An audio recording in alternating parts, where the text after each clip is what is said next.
네, 예비역 장성 400여 명이 다음 주에 대한민국 수의 비예비역 장성단 출범식을 갖습니다. 이 모임에 군사안보 전문가인 박휘락 국민대 정치대학원 부교수와 함께 좀 이야기를 나눠보도록 하겠습니다. 안녕하십니까? 안녕하십니까? 지금 보면 기존 모임이 장성 모임이 있는데 지금 이 모임을 새로 만드시는 거고 방위비 분담금 모금 운동을 또 하신다고 그랬어요? 예. 왜 이렇게 하는 겁니까? 우선 지난번 11월 21일에도 한번 이런 이야기를 했습니다만 이제 국가 안보를 걱정하는 그런 마음이죠. 사실 평생 이제 군에서 근무하다 보니까 항상 최악의 사태를 대비하지 않습니까? 그런데 이제 북한의 비핵화라는 것은 낙관적으로 볼 수 있지만 또 비관적으로 볼 수 있지 않습니까? 또 군사 합의도 북한이 악용했을 때 어떻게 되느냐 그런 문제점이 있지 않습니까? 그래서 군은 이제 현행 임무 때문에 큰 그림을 못 보지만 우리 예비역들이 나름대로 거기에 따르는 그 군 경험을 통해서 알게 된 그런 우려를 정부한테 전달하면서 정부가 좀 이제 균형되게 고쳤으면 좋겠다. 그래서 우리 정부와 같이 우리 안보를 튼튼하게 하자는 그런 마음입니다. 그런데 방위비 분담금 모금 운동에 나선 이유는 또 특별히 있으시죠? 예, 방위비 분담 우리 이제 군에서 근무하면서 우리 미군의 전투력이 얼마나 강한지 또 첨단인지 이런 걸 잘 알고 있거든요. 또 우리 북한의 전쟁을 억제하기 위해서는 미군이 가장 중요하다는 걸 알고 있습니다. 어떤 그 국방대학 교수는 미군이 주한미군의 장비 가치만 해도 17조 내지 31조에 해당된다 그런 표현 도 있습니다. 또 이게 그 한미동맹은 정부 간의 동맹이라기보다는 우리가 좀 피를 같이 흘리면서 몇십 년 동안 형성된 국민동맹입니다. 그래서 우리 예비역 차원에서라도 지금 예를 들어 정부가 조금 이제 정부 예산이 좀 모자라고 한다면은 우리 나름대로 좀 모금을 해서라도 그 부분을 커버하는 것이 도리가 아니겠느냐. 그래서 굳건한 한미동맹을 보장을 하고 또 우리 안보에 예비역으로서 조금 이제 기여할 수 있는 바를 찾기 위한 그런 취지입니다. 그건 어떻게 보세요? 우리가 낸 부담금 자체는 우리 경제에 뭐 한 90% 이상 흡수된다 이런 얘기에 대해서는 어떻게 생각하십니까? 예, 일부 국민들께서는 우리가 예를 들어서 뭐 한 1조 가깝지 않습니까? 9,602억 원 2018년에 그걸 주면은 뭐 미국 예산에 이제 반영되는 걸로 그렇지는 않습니다.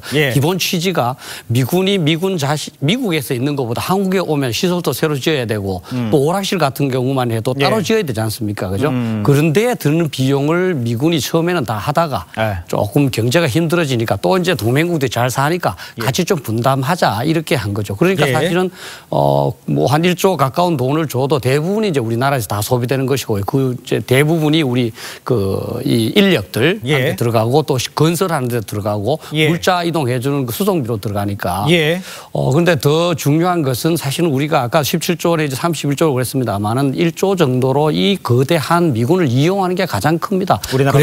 그래서 우리가 사실은 이 분단 상황에서도 GDP 한 2.4% 정도만 국방비를 쓰면서 미국은 3%가 넘거든요. 그러면서도 경제 발전도 하고 복지도 유지한 거거든요. 그래서 이제 뭐 이거를 그 지출료만 생각할 것이 아니고 우리가 1조 정도를 줘서 주한미군과 또 미국의 거대한 증원군을 활용한다. 그렇지만 오히려 돈을 줌으로써 우리 자존심도 상하지 않습니까? 그렇죠? 그리고 똑같은 상황에 있는 일본도 많은 돈을 부담합니다. 일본은 제가 계산해 보니까 대체로 한 4조 정도를 주고 있습니다. 그런데 일본은 상당히 이제 꼭 우리보다 조금 이제 현명하게 미군하고 화합적으로 해서 잘 하는데 우리는 조금 이제 이 일부 이제 의혹을 제기하고 이렇게 해서 조금 불협화음이 있었던 것 같습니다. 10억 달러 미국 측이 요구하는 게 10억 달러 정도로 알려져 있는데 그 정도면은 우리나라가 감당하기 어려운 금액입니까? 어떻습니까? 뭐 그렇지는 않죠. 이제 10억 달러면 우리 환율로 따지면 한 1조 이제 1,000억 원 정도 되지 않습니까? 현재 2018년에 9,602억 원 담당하는 걸 제가 계산해 보니까 우리 올해 예산이 469조입니다.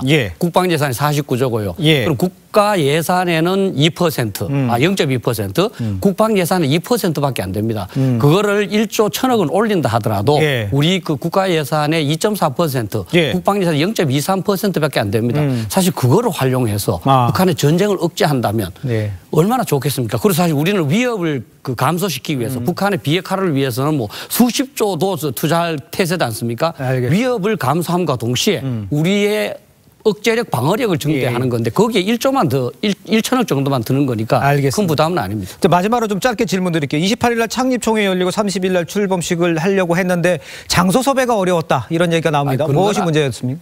그런 건 아닙니다. 30일 날은 프레스센터에서 이제 14시에 이제 하도록 돼 있고요. 그 전에 거기는 출범식이고 조금 총회가 할 장소가 필요한데 우리 예비역 군인들의 입장에서는 가급적이면 이제 상징적인 군사 시설 좀 했으면 됐으면 좋겠다. 예. 그렇지만 이제 후배들의 입장에서 예. 보면 이게 혹시나 이제 국가 시책에 어떻게 보탬이 되는지 뭐 조금 어긋나는지 그런 우려가 있는 것 같습니다. 그래서 저희들이 뭐 다 화합적 다 군을 위해서 하는 거니까 나름대로 이제 뭐 다른 장소나 여러 가지 대안을 모색하고 있습니다. 알겠습니다. 지금까지 박휘락 국민대 정치대학원 부교수와 함께 이야기 나눴습니다. 감사합니다.